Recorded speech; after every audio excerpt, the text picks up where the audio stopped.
Kami mengucapkan selamat datang bagi teman-teman yang baru pertama kali bergabung. Welcome to GBDI Zion Altar Next Gen. Ibadah kami ada di setiap hari Minggu pukul 9:30 pagi via YouTube. Kami mengundang teman-teman semua untuk bergabung dalam home sale yang diadakan pada setiap hari Kamis pukul 6:30 malam. Sekian pengumuman untuk minggu ini. Enjoy the service! Good morning, Next Gen. Good morning. Nah, sebelum kita mau memulai ibadah kita mau sama-sama satukan hati kita mau berdoa. Tuhan, terima kasih Tuhan atas pertolongan-Mu Tuhan selama ini Tuhan. Sekarang kami akan meninggikan Engkau, akan menaikkan pujian kami Tuhan, sertai kami Tuhan, layakkan kami. Terima kasih Tuhan, hanya dalam nama Tuhan Yesus Kristus. Haleluya. Amin. Amin. Dalam Tuhan ada sukacita. Amin. Amin.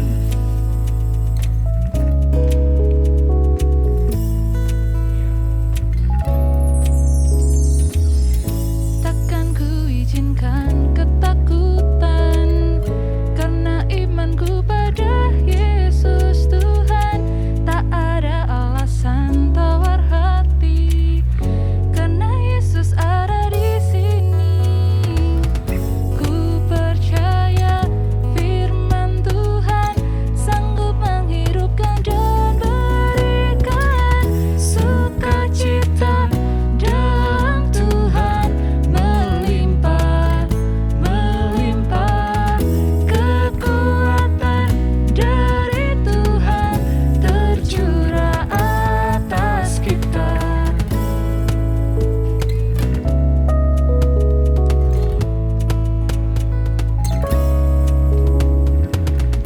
Takkan ku izinkan ketakutan, karena imanku pada Yesus Tuhan. Tak ada alasan tawar hati, karena Yesus ada di sini. Ku percaya firman Tuhan sanggup menghidupkan dan berikan sukacita dalam Tuhan, melimpah, melimpah kekuatan dari Tuhan tercurah atas kita. Sukacita dalam Tuhan, melimpah, melimpah kekuatan dari Tuhan tercurah atas kita. Sukacita dalam Tuhan, melimpah, melimpah kekuatan dari Tuhan tercurah atas kita, tercurah atas kita, tercurah atas kita. Haleluya. Haleluya. Berikan kemuliaan bagi nama Tuhan. Amin. Oke, mari kita siapkan hati kita undang hadirat Tuhan di tempat ini. Haleluya Yesus. Haleluya Yesus. Ya Yesus Tuhan. Jesus. Can go back to the beginning. Can control what tomorrow will be. But I know here in the middle is a place where you promise to be.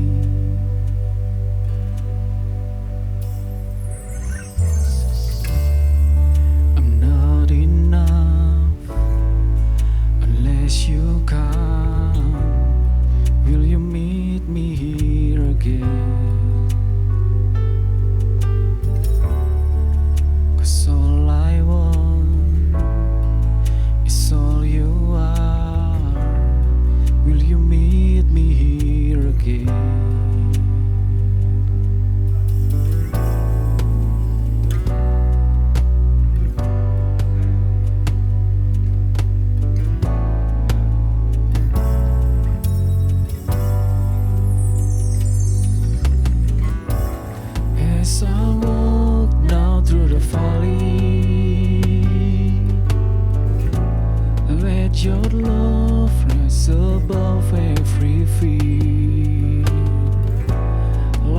the sun shaping the shadow. In my weakness, your glory appear.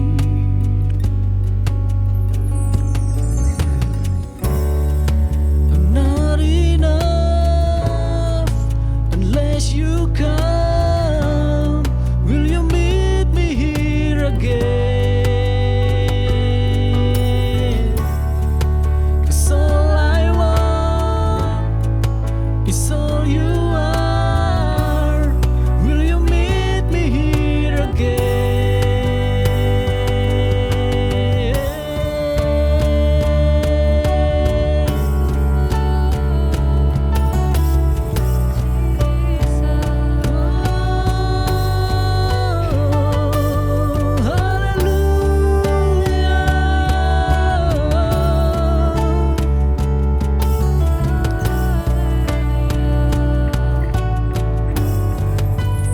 Not for a minute was I forsaken.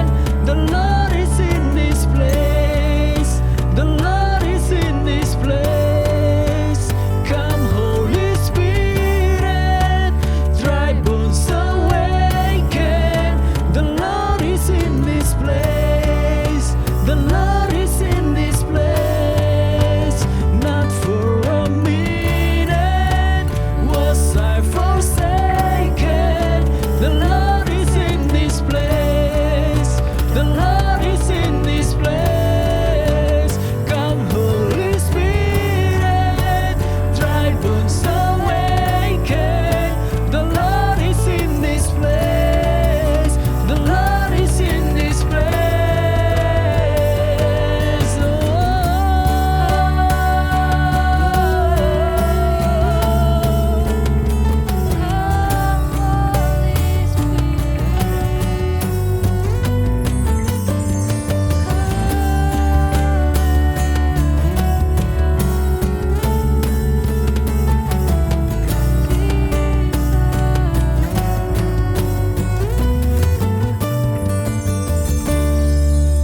Not enough unless you come. Will you meet me here again? 'Cause all I want is all you are. Will you meet me here again? Jesus.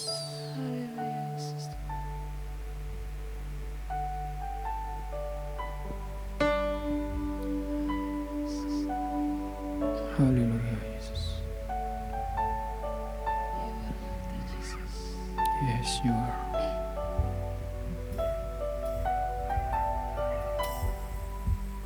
Haleluya.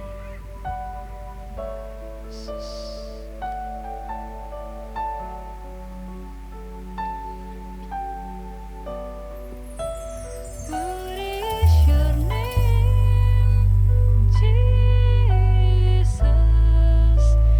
You deserve the praise. What is your name? What is your name, Jesus?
deserve our praise. You're the name above all names. Be exalted now in the heavens as your glory fills this place. You alone deserve our praise. You're the name above all names. Be exalted now in the heavens as your glory fills this place. You alone deserve our praise. You're the name above all names. Be exalted now in the heavens as your glory fills this place. You alone deserve our praise. You're the name above all names, Jesus. Name above all names.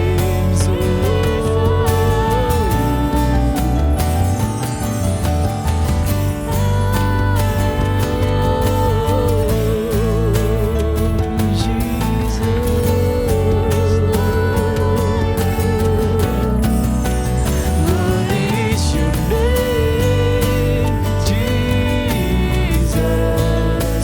You deserve the praise. What is your name? What is your name, Jesus? You deserve the praise. What is your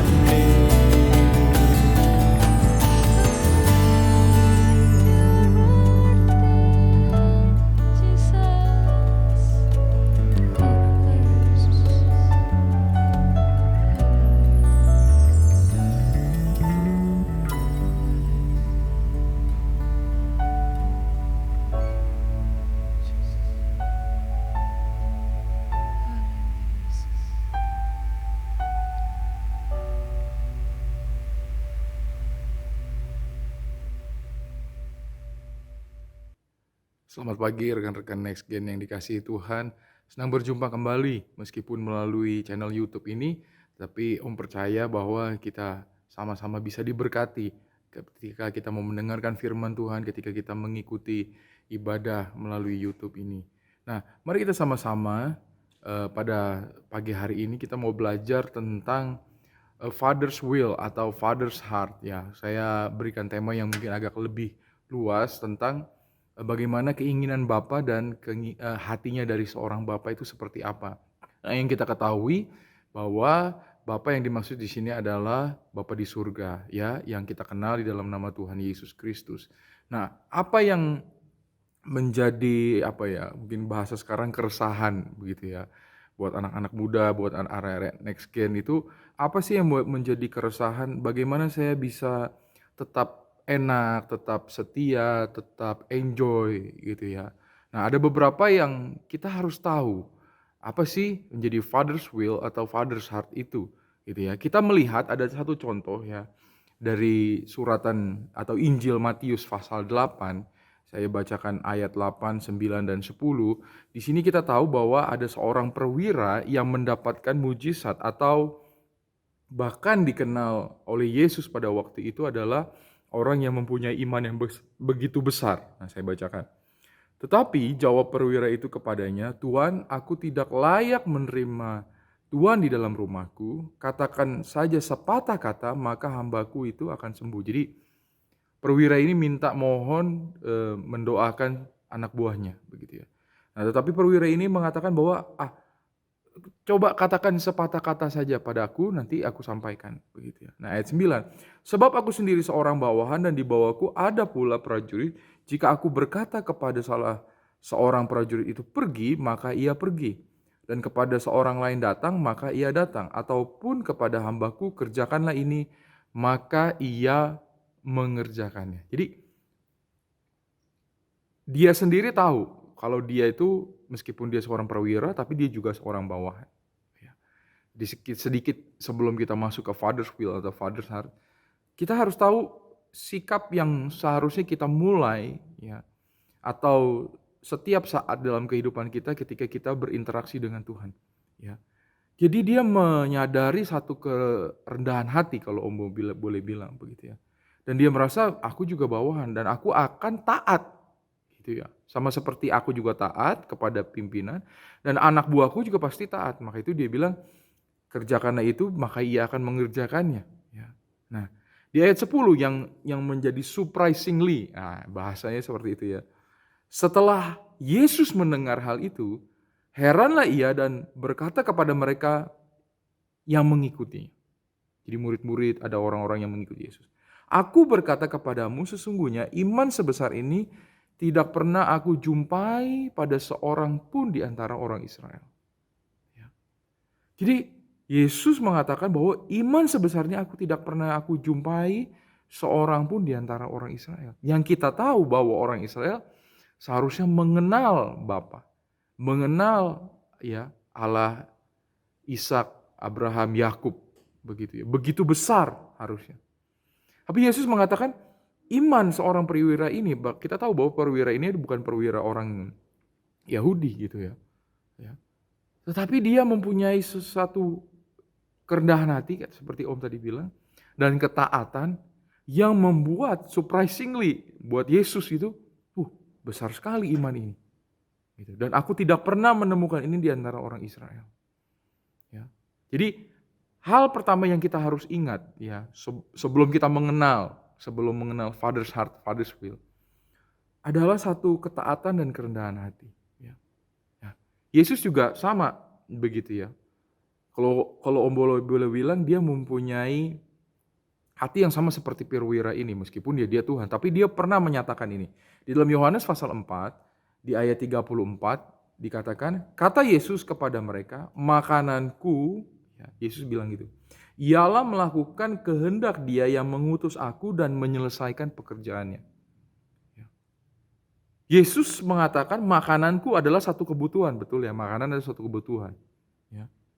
Melakukan kehendak Dia yang mengutus aku dan menyelesaikan pekerjaannya. Wah. Kalau orang sudah mengatakan bahwa kebutuhanku adalah melakukan kehendak Tuhan, ya saya rasa ini di atas rata-rata ya. Ya dia mengutamakan. Jadi hal yang basic aja dia katakan, oh aku melakukan kehendak Bapa, perintah firman Tuhan adalah satu kebutuhanku. Ya. Bisa dibilang kalau aku gak melakukan itu, aku mati. Ya, kalau orang gak makan, dia lama-lama akan mati. Ya. Yesus mengatakan, aku nih, meskipun aku Tuhan, kalau dia boleh bilang, ya, kalau sekarang kita bisa bilang, oh aku ini anak Tuhan.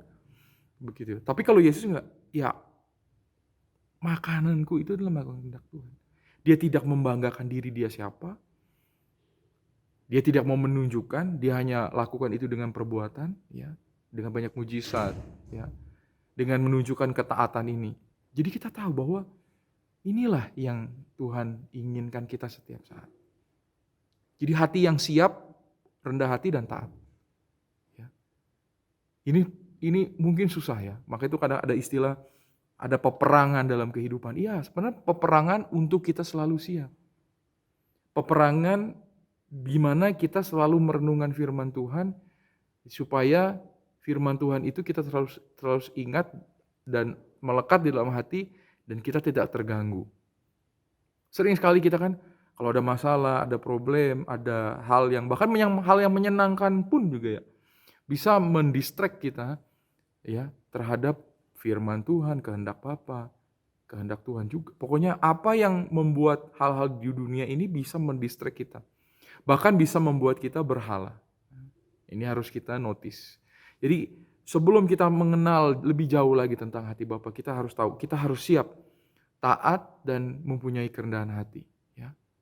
Ya, seperti Yesus bilang tadi, makanan kebutuhanku ya, makananku adalah melakukan kehendak Tuhan. Kita harus sadar loh, Reare, next gen, kita ini siapa? Kita ini cuma manusia yang dari debu. Jadi seharusnya kita selalu mempunyai kerendahan hati. Kenapa ada istilah hamba? Ya hamba itu adalah siap melihat tangan dari tuannya, pergerakan ke kaki dari tuannya mau kemana, dia harus siap. Apa yang mau dikerjakan, dia harus siap. Nah, sama seperti Yesus juga. Dan sama seperti iman perwira ini. Nah, kita tahu kalau cerita iman perwira kita nggak akan lanjutkan. Tetapi ada lagi yang lebih mengejutkan ya. Ini satu warning buat kita semua. Di dalam Matius pasal 8 ayat 11 sampai 12 kalau kita terus baca, Aku berkata kepadamu, banyak orang yang akan datang dari timur dan barat dan duduk makan bersama-sama dengan Abraham, Ishak, Yakub di dalam kerajaan surga. Ya, orang-orang dari timur dan barat ini adalah orang-orang yang bukan orang Yahudi, ya, tetapi adalah bisa diistilahkan Kristen cangkokan, gitu ya, Yahudi cangkokan. Ya, yaitu orang-orang seperti kita. Akan datang nanti suatu saat dia akan duduk bersama-sama Abraham, Ishak dan Yakub di dalam kerajaan surga. Nah, di dalam ayat 12, sedangkan anak-anak kerajaan itu akan dicampakkan ke dalam kegelapan yang paling gelap, di sanalah akan terdapat ratap dan kertak gigi. Kenapa kok sepertinya kontra dengan ayat 11? Ya. Ayat 12 ini menerangkan bahwa anak-anak kerajaan adalah orang-orang Yahudi, orang-orang Israel ya, yang tidak percaya akan Yesus. Kedatangan Yesus sebagai juru selamat. Ya, kalau kita tahu sejarah sampai sekarang, mereka belum mengakui Yesus itu sebagai juru selamat. Orang-orang Kristen, Katolik, ya, itu yang mengakui Yesus sebagai juru selamat. Tetapi orang Yudaisme, orang yang menganut paham Taurat, boleh dikatakan, ya, mereka belum mengakui. Maka itu dikatakan anak-anak kerajaan itu akan dicampakkan ke dalam kegelapan yang paling gelap. Di sanalah terdapat ratap dan kertak gigi. Jadi ada satu warning buat kita semua. Ini ceritanya di Matius pasal 8 ini antara perwira dan orang-orang Yahudi atau orang-orang Israel yang lama ini sepertinya berkontra. Jadi Tuhan memberikan satu kesempatan yang begitu luas sebenarnya untuk bisa mengenal, taat, ya, menerima juru selamat.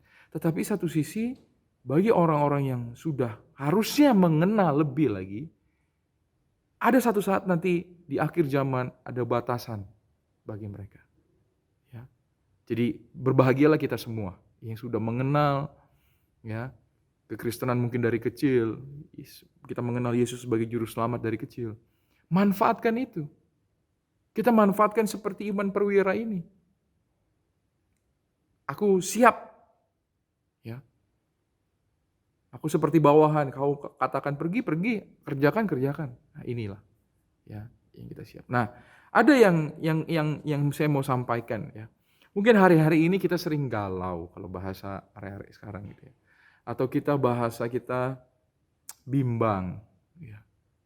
Ya, atau bahasa kita nggak tahu harus kemana. Sebenarnya kalau kita perhatikan, kita bimbang, galau itu karena kita tidak ada harapan yang atau tidak ada yang kita percaya secara penuh. Tetapi kalau kita kenal, sama seperti kita orang tua dan anak. Kita sebagai anak, kita mengenal sifat orang tua kita kan.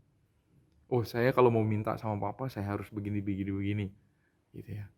Ya, saya juga pernah jadi anak gitu kan ya, sampai sekarang juga masih menjadi anak gitu, karena papa saya masih ada. Saya tahu kalau saya mau ngomong, saya ingin membujuk, saya ingin meminta, ada sesuatu yang kalau saya berbuat seperti ini, papa saya senang. Nah, ini yang kita harus tahu. Ini yang kita harus tanamkan dalam hati, terkhusus untuk Bapa kita di surga. Bukan saja permintaan kita yang di dunia, kebutuhan kita di dunia dipenuhi, tetapi yang terpenting adalah satu keselamatan. Ya, ada satu jaminan buat kita semua. Dan ini saya rindu buat teman-teman Next Gen, area-area Next Gen ini, selagi dari muda, kita mengenal hati dari Bapa. Supaya apa? Usia kalian masih panjang. Banyak masalah ini akan lebih banyak lagi. Ya. Kalau kalian perhatikan permasalahan di dunia ini nggak akan selesai, betul nggak? Betul, nggak akan selesai. Cuman berubah bentuk aja, nanti ada masalah lagi, selesai, ada masalah lagi. Tapi dari situ, proses itu kan membuat kita kan runtuh, rontok. Gitu kan, iman kita bisa mungkin paling ekstrim murtad begitu ya. Atau mungkin kita kecewa, kepahitan. Nah, ini yang kita harus hindari. Jadi kita harus mengenal dari hati seorang Bapa dan apa yang diinginkannya. Yang pertama, ada 3 hal yang kita mau perhatikan. Ini dari cerita tentang anak yang hilang ya. Ada cerita si bungsu dan si sulung lah gitu ya. Si bungsu yang dia berfoya-foya menerima harta, si sulung yang dia tetap di rumah Bapa, tetapi dia tidak merasakan. Nah, kita tahu cerita itu seperti apa ya. Nah, kalau kita perhatikan, yang pertama ya, ketika kita bertobat, ya poin pertama, Bapa akan menerima kita sama seperti awal-awal kita menerima Kristus. Ya. Jadi kalau kita ada satu saat mungkin kita jauh dari Tuhan, mungkin kita berdosa, kita menjadi orang yang katakan sudah tidak mau melakukan, tetapi ada satu panggilan untuk kita kembali kepada Bapa sama seperti si bungsu yang sudah memfoya-foyakan dan dia tahu dia sudah menjadi miskin, dia sudah nggak punya uang, tetapi dia punya hati, aku balik saja. Nah, hati seperti itu yang kita harus tahu. Ya, hati seorang anak ini betul seperti itu. Dan kita tahu bahwa Bapa itu akan menerima kita sama seperti kita mengenal Tuhan waktu kita cinta mula-mula. Ya, saya percaya sini semua sudah merasakan cinta mula-mula ya. Kalau cinta mula-mula, kalau kalian ingat, kita mau beribadah, kita mau mendengarkan firman Tuhan, itu kayaknya terus mau memuji Tuhan sering gitu ya, mau melakukan pekerjaan Tuhan, pelayanan lebih sering begitu ya.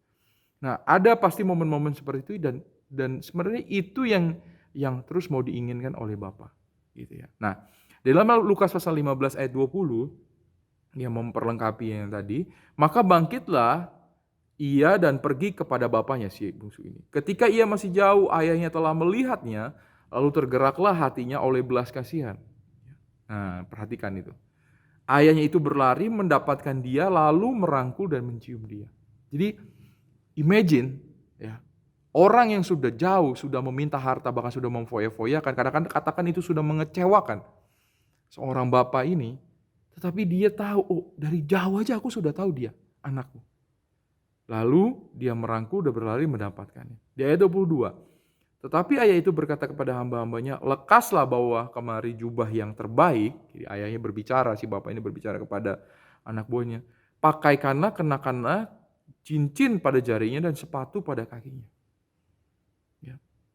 Jadi kalau kita mempunyai iman, langsung aja ya. Mungkin hidup kita terpuruk, hidup kita lagi galau. Tetapi kita kembali kepada Bapa. Bapa itu merestore kehidupan kita. Ya. Seberapa banyak sih kita cerita tentang firman Tuhan? Ya. Bahkan orang yang sudah jatuh seperti Simpson pun begitu ya. Di akhir hidupnya dia meminta berdoa kepada Bapa. Dia diberikan kekuatan kembali. Ya. Petrus yang sudah menyangkal Yesus 3 kali. Ya. Kalian ingat cerita tentang ayam yang berkokok? Ya. Petrus masih menerima kepenuhan Roh Kudus, dan kita tahu setelah itu Petrus berkhotbah 3.000 orang bertobat. Jadi imagine, bayangkan hati Bapa. Ya. Maka itu saya rindu ya. Saya kadang-kadang kalau kita di komsel, om aku galau, aku nggak tahu harus gimana, atau mungkin ada yang curhat, atau aku bingung atau harus apa. Ingat, ya. Remember, ya. Apa yang sudah Tuhan kerjakan kepada kalian waktu cinta mula-mula, waktu kalian pertama mengenal, itu akan bisa berlaku kembali ya, ketika kalian mau dan akan di-restore. Nah, Bapa itu setia dengan anaknya. Ya. Ya. Dia tidak menolak asalkan kita mau mengakui kesalahan. Bapa Tuhan itu setia. Kenapa harus kita mengakui? Ya. Mengakui itu bukan saja untuk kepentingan Bapa, merasa egonya dipuaskan, kamu salah kan? Bukan. Ketika kita mau mengakui satu kesalahan sekecil apapun, itu berarti memberikan kita kesempatan untuk belajar lebih lagi, bisa bertobat untuk memperbaikinya. Ya. Maka itu kadang-kadang mungkin kita merasa insecure, kita merasa susah. Sebenarnya gampang, kita berdoa saja, kita mengakui, katakan kebutuhan kita. Ya, saya percaya kita di-restore. Di dalam Ibrani pasal 20, 21, 22, 23 ini sebagai pelengkap di poin ini, kita mempunyai seorang imam besar sebagai kepala rumah Allah. Ya, ingat tuh ya, rumah Allah. Jadi kalau kita tinggal di rumah pasti ada orang tua yang jadi kepala rumah tangga. Karena itu marilah kita menghadap Allah dengan hati yang tulus, ikhlas dan keyakinan iman yang teguh. Oleh karena hati kita telah dibersihkan dari hati nurani yang jahat dan tubuh kita telah dibasuh dengan air yang murni. Sebenarnya kita sudah ketika kita menghadap Tuhan itu ya, Sebenarnya kita nggak ada permasalahan ketika kita kita mengakui di hadapan orang tua kita. Mungkin kita menerima penghukuman atau kita dimarahin waktu kita di rumah begitu ya. Tapi setelah itu ya sudah. Gitu. Kita harusnya mempunyai kepercayaan yang begitu besar karena dari awal pun begitu ya, kehidupan kita itu nggak bisa berbuat apa-apa tanpa Tuhan. Ya. Kalau kita nggak ada Yesus yang disalibkan, inisiatif dari Tuhan untuk hubungan kita lebih baik, kita akan susah. Nah, oleh karena itu, sebagai orang yang lemah, boleh dikatakan, ya harus mengakui dan harus siap hatinya dibentuk. Hatinya mau mengakui, oh ini kesalahan saya mau bertobat. Itu saja. Ya. Lalu di ayat 23, marilah kita teguh berpegang pada pengakuan tentang pengharapan kita, sebab Ia yang menjanjikannya setia. Om kasih gambaran gini.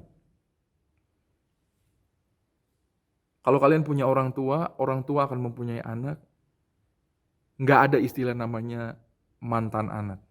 Betul ya? Tidak ada istilahnya mantan orang tua, nggak ada. Nggak ada tuh, mantan pacar ada. Ya. Tapi kalau mantan orang tua, mantan anak nggak ada. Karena kenapa? Karena sudah diikat, karena dia setia. Tidak mungkin. Ya. Jadi perhatikan itu. Kalau kita mau mengakui, kita bertobat, ya, berbalik, ya, jangan diulang-ulangi lagi gitu tentunya. Karena seperti tadi cerita di Matius pasal 8, 11, 12, nanti ada satu kesempatan kamu nggak akan menerima. Nah, jangan sampai waktu itu kalian masih belum bisa berbalik. Perhatikan itu baik-baik. Oke, hal yang kedua adalah milikilah hati yang selalu berharap, beriman, dan stabil dan tidak goyah. Kenapa begitu ya? Kalau tadi kita harus ingat tentang cinta kita mula-mula, kita tahu kesetiaan. Nah, yang kedua ya, yang kita harus tanamkan, kita itu harus tetap kalau Om Bila bilang nggak mendua bahasa anak-anak sekarang. Ya, kalau kita seorang pria ngeliat wanita, waduh, si A cantik, si B juga cantik, ini gimana dong? Nah, harus pilih satu.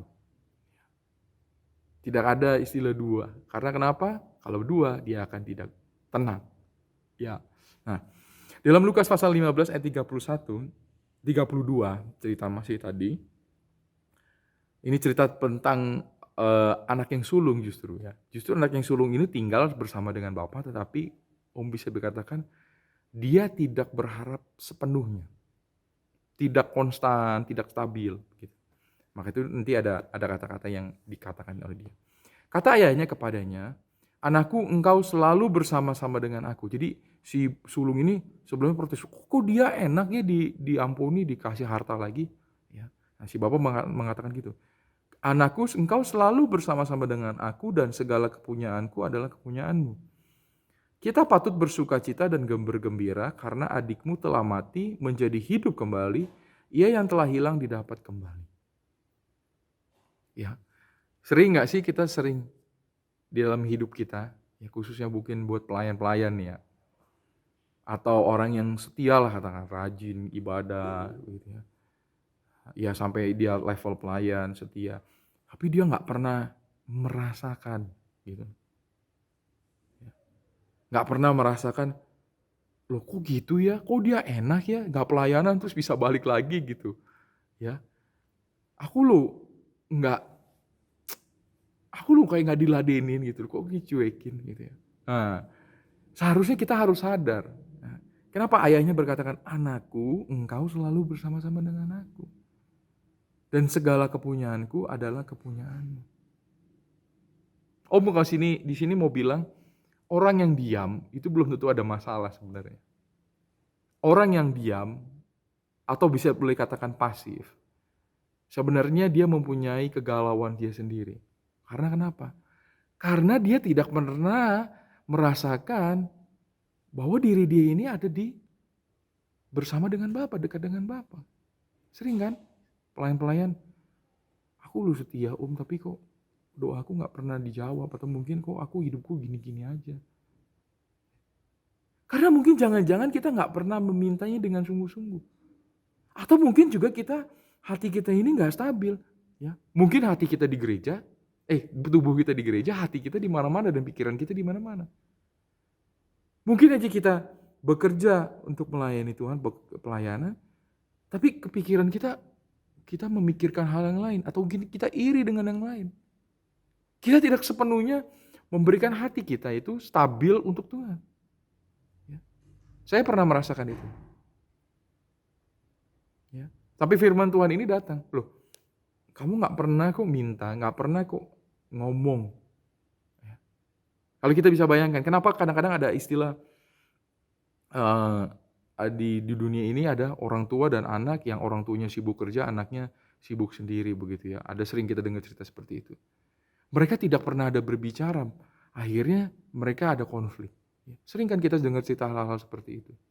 Ya. Atau anaknya sibuk sendiri, orang tua sibuk sendiri. Jadi tidak ada komunikasi dan nggak ada satu rasa kepercayaan yang stabil, yang baik. Atau mungkin kepercayaan itu bergeser. Ya. Tetapi dalam konteks ini, Tuhan itu kan di mana saja berada. Ya. Kapan saja ya, kita mau berhadapan, bisa. Harusnya kita perhatikan ini baik-baik ya. Ketika kita kenal Tuhan Yesus sebagai Juru Selamat, sebenarnya mudah sekali. Maka itu ada lagu bilang, engkau hanya sejauh doa. Hanya berbicara, hanya berdoa. Hanya mengakui. Mazmur itu bilang merenungkan siang dan malam. Hanya merenungkan. Waktu kita jatuh cinta kan kita sering ngebayang-bayangin kan, merenungkan, oh dia cantik ya. Oh dia ganteng ya. Sepanjang hari gitu kan. Apalagi kita ada handphone, kita sering melihat. Nah, hanya seperti itu. Kalau kita mau merenungkan dan hati kita tidak goyah dan tetap stabil. Makanya Yakobus pasal 1 ayat 6, 7 sampai 8 dikatakan gini. Hendaklah ia memintanya dalam iman dan sama sekali jangan bimbang. Sebab orang yang bimbang sama dengan gelombang laut yang diombang-ambingkan kian kemari oleh angin. Orang yang demikian janganlah mengira bahwa ia akan menerima sesuatu dari Tuhan. Sebab orang yang mendua hati tidak akan tenang dalam hidupnya. Manusia bisa membungkus hidupnya itu tenang. Ya. Tapi hati itu tidak bisa berbohong. Ya, perhatikan ini. Manusia bisa menutupi, mengelabui orang lain. Tapi hati tidak ada yang bisa tahu. Maka itu saya senang di Lukas pasal 15 ayat 31 itu. Engkau kan sama-sama dengan aku. Dan segala kepunyaanku adalah kepunyaanmu. Minta, ya, bergaul, berbicara dengan Bapa. Dia nggak pilih-pilih. Orang si bungsu yang sudah katakan berbuat dosa dia terima. Harusnya kita sebagai pelayan, sebagai orang mungkin anak Tuhan yang sudah lama, ayo beranikan. Hidupilah gitu loh. Sama seperti Yesus tadi bilang, lu kebutuhanku itu melakukan kehendak Bapa. Dia menaruh diri dia, oh aku loh di dalam Bapa, Bapa di dalamku. Ini gitu. Ya. Hal yang ketiga yang terakhir, kunci yang kita tahu dan kita harus pelajari dan kita harus terapkan, ini adalah tentang pengampunan. Ini sudah melewati fase cerita tentang anak yang hilang. Di dalam Markus pasal 11 ayat 25, dan jika kamu berdiri untuk berdoa, ampunilah dahulu sekiranya ada barang sesuatu dalam hatimu terhadap seseorang, supaya juga Bapamu di sorga mengampuni kesalahan-kesalahanmu. Gambaran ini sudah digambarkan di cerita tadi. Ya. Si Bapak ngomong kan, loh adikmu aja sudah kembali, harusnya kamu bergembira. Tidak boleh panas. Ya, kamu harus tahu, dia yang mati harusnya mati, dia hidup kembali. Itu kita harus terima. Memang kita tinggal di dunia yang kompetitif. Ya. Dari kecil kita sudah di ranking, dari sekolah. Kita sudah dibanding-bandingkan. Tapi ingat, ya, terlepas kamu punya masalah pribadi sendiri atau kamu merasa iri dengan orang lain, kamu harusnya menerima. Kamu harus belajar dari Bapa yang, ini loh teladanku, loh aku gak masalah kok. Ini loh aku akan menerima. Asalkan dia sudah mau mengakui, dia bertobat, aku nerima loh. Mungkin kalau Tuhan bisa bilang, loh engkau kan semuanya ciptaanku. Ya. Maka itu ketika kita mungkin menghina orang lain, sebenarnya memang kita menghina Tuhan. Jadi ayo punya hati yang mengampuni, hati yang mau menerima. Ya. Bukan mengkompromi loh ya. Benar-benar yang aku mau menerima karena Bapakku menerima. Bapakku mau memaafkan, aku juga harus seperti like father, like son. Ya. Like father, like mother, like daughter. Ya. Sama. Kalau kita sudah mengiring Tuhan tapi kita tidak seperti Tuhan yang menjadi pencipta kita, ini jadi satu pertanyaan buat kita. Jangan-jangan kita belajar yang lain. Ya. Kita harus belajar tentang pengampunan. Di dalam Yohanes pasal 15 ayat 1-2. Akulah pokok anggur yang benar, Bapakkulah pengusahanya. Ya. Sebab setiap ranting ada padaku yang tidak berbuah dipotongnya, dan setiap ranting yang berbuah dibersihkannya supaya ia lebih banyak berbuah.